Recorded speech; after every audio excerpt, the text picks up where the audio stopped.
way of advocating for the rights of persons with disabilities. You cannot be an introvert and then claim to be an advocate. You have to talk to the persons concerned about the challenges of persons with disabilities accessing your office, because naturally you should know that persons with disabilities are right holders. They are citizens of a nation like any other person. Their rights need to be respected as such. So I tell you, the proprietor or CEO or manager or whatever office position you hold or occupy, the challenge I faced accessing your office, all right, and how I think this challenge can be remedied. As for the road infrastructures, as a person, I am hoping to continue, because as a part of an organization, we have been making contacts with the city council, the delegation for public works. Okay, you are already going into the next question. Okay.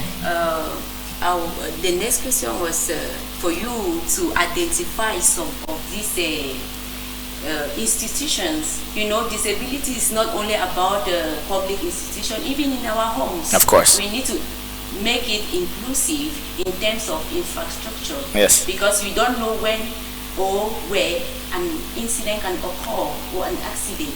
So, can you give us some infrastructures that you've come across that are really improving? You know, we cannot just talk that there's none.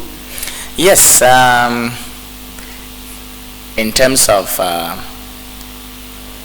we have some media organs here that are infrastructurally inclusive. All right. So media organs are also becoming very infrastructurally inclusive, and it is my wish that even Star TV subsequently will become very infrastructurally inclusive, because I'm not too sure that a person with mobility impairment can be able to access Star TV.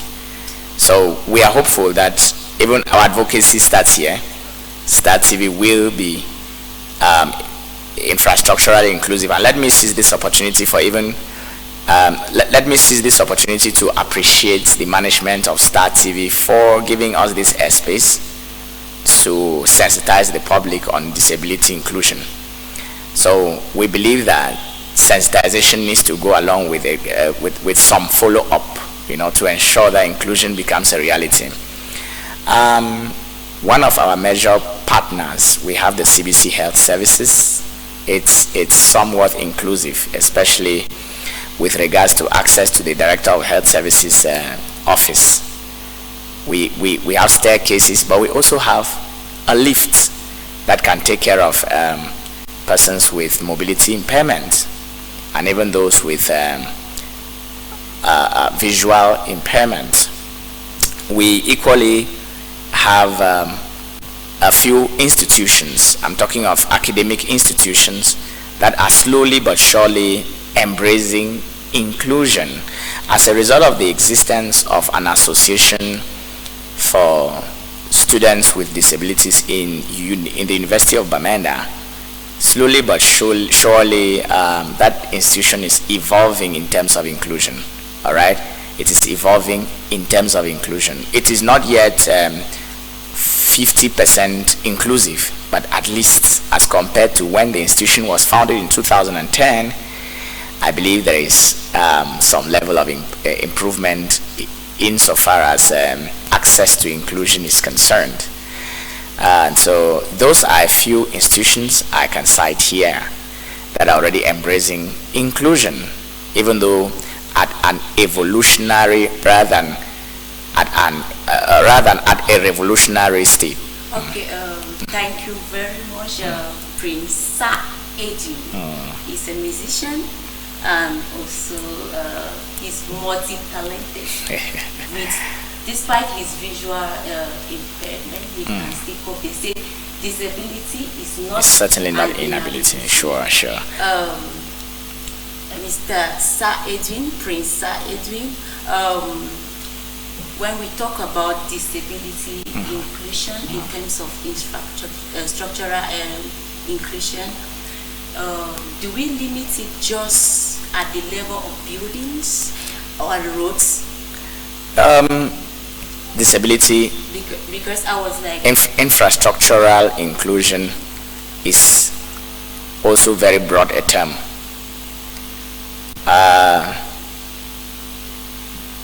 Access to basic amenities could also be termed infrastructural inclusion to an extent.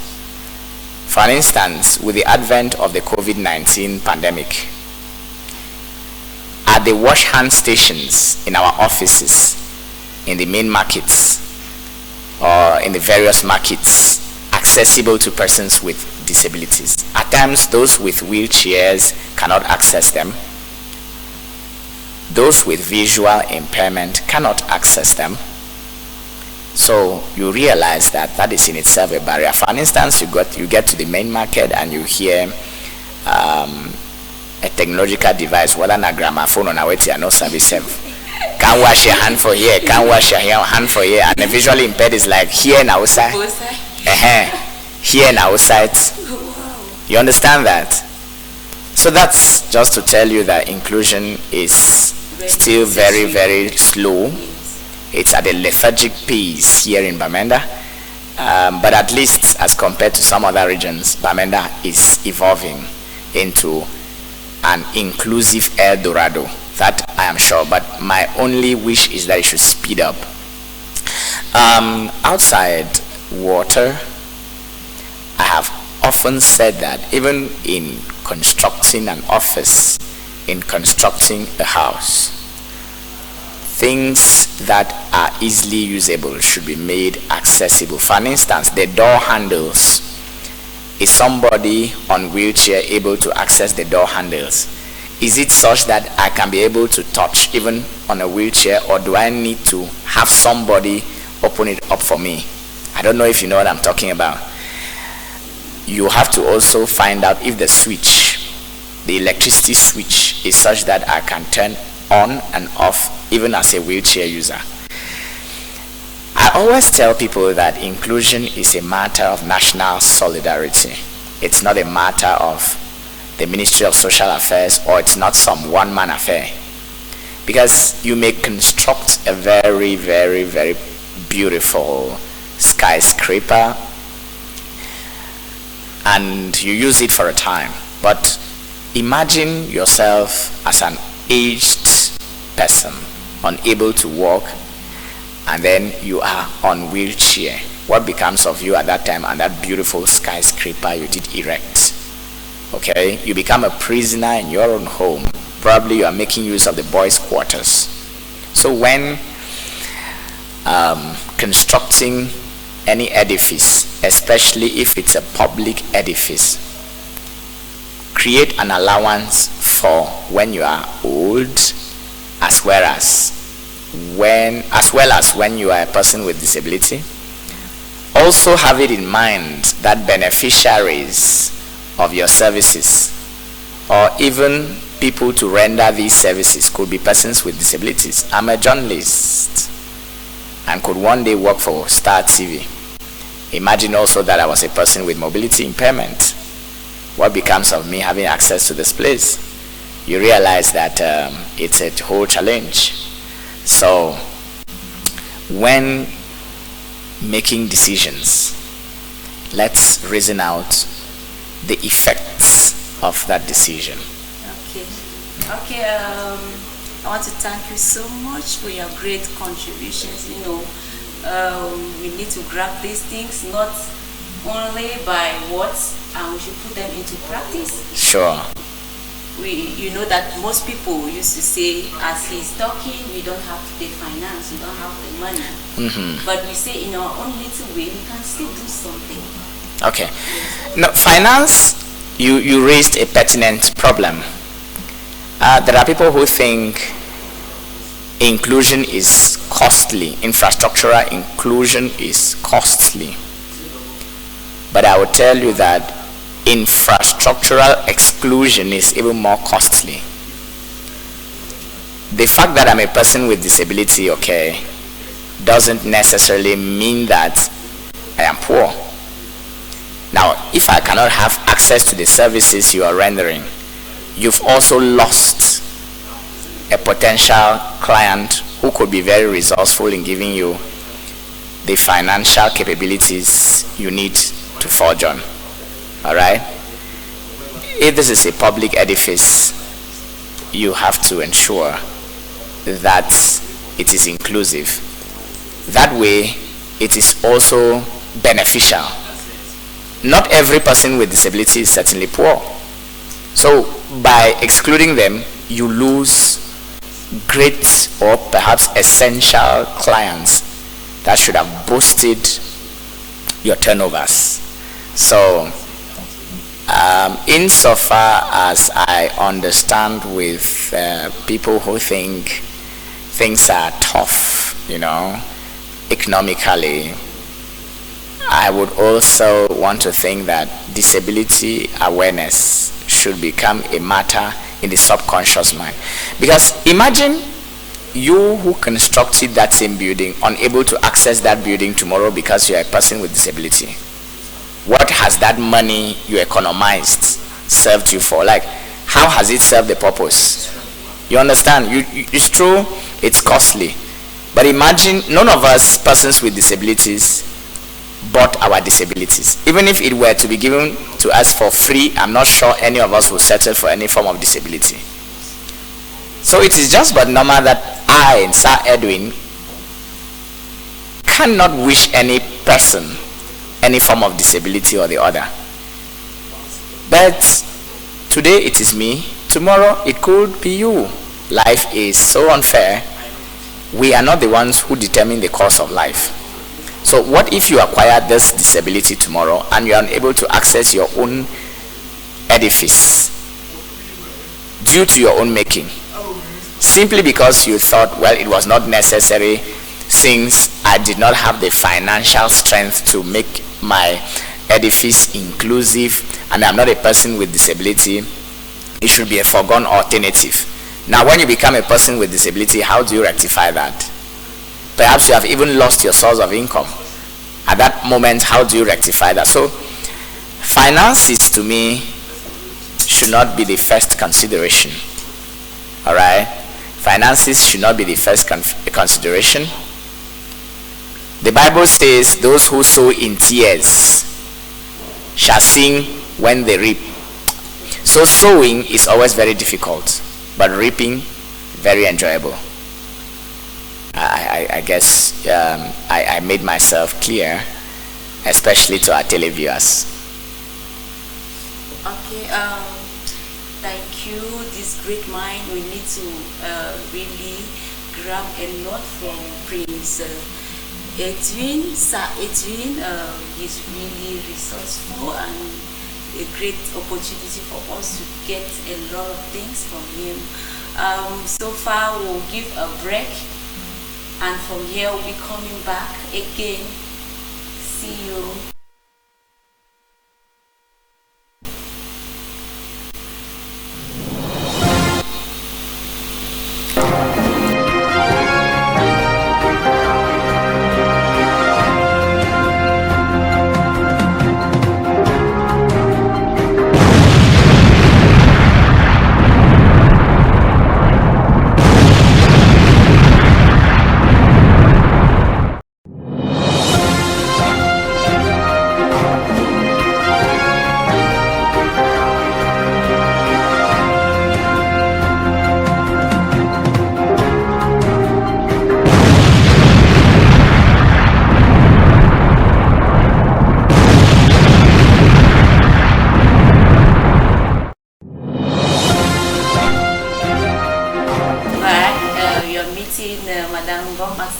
And Prince Sir Edwin. Welcome today to Disability Inclusion Focus. We are talking about disability and infrastructural inclusion. So far, we'll be rounding up with the program now. Prince Edwin, what do you have, or what do you want or like the government, the community, and everyone to do? I know you've elaborated some in the course of your discussion, but there are some pertinent things that you really want the government all individuals to really reinforce in it? All right, thank you very much. I'll start with individuals because I know individuals are following this program. When constructing an edifice, there is what is called the universal design. The universal design takes note or takes care of inclusion in terms of the construction of edifices. For instance, it tells you the height to which a handle of the door is supposed to be constructed such that it's easy for somebody on wheelchair to be able to pull either down or up in case he wants to open or close. So it also takes care of how to construct a ram, the dimension of a ram, such that a wheelchair user will not need to struggle. You cannot use the wheelchair to climb stairs. So ramps are very necessary, and they tell you, because constructing ramps only to verandas does not solve the problem of inclusion. If I cannot have access to the lavatory, the restroom, if I cannot have access to your office, okay, then the ramp was useless. Okay, Prince. Yes. What do you really want the government now to do in such cases? I was talking to individuals, and I'm saying that in case you want to do a construction and you think you want to be inclusive, in fact, it should not be about you thinking. You need to be inclusive when doing constructions. You could visit the head office of the coordinating unit of associations of persons with disabilities so as to get more enlightenment from them on how to be inclusive. You could call Madame Gom Maxeline here. You could reach me, Prince Edwin, or you call the coordinator general of the coordinating unit on 674-17-0606. Again, 674-17-0606. Now, briefly to the government, if parking spaces could be allotted where vehicles would always park and the pedestrian path be left free for road users, it will be of great results to persons with visual impairment. For those with mobility impairments, we have their paths constructed so that they are easily navigating with their wheelchairs and tricycles. Okay? We also look forward to that day when persons with visual impairment can easily crisscross the road very freely. Even on our doorposts, we also look forward to that day when information could be posted on Braille. On our lifts, we need to have information in Braille as to what button to press if you are going to, for instance, room 304 or staircase 3 or whatever. We need to have all of this information in Braille such that a person with visual impairment can easily make use of the lift without the assistance of a third party who may or who may not be available. So we have so many recommendations, but time will not permit us to that. So we shall do an advocacy visit to government offices. So we are saying that the city mayor, the mayors for Bamenda 1, 2, and 3, the mayors or the various regional and divisional delegates should be expecting visits at any time. Yes. And they should be humble enough to receive us in great hospitality, because we are not coming as people coming for war. No, we are coming as right holders who need to tell them of our rights and how they should be respected.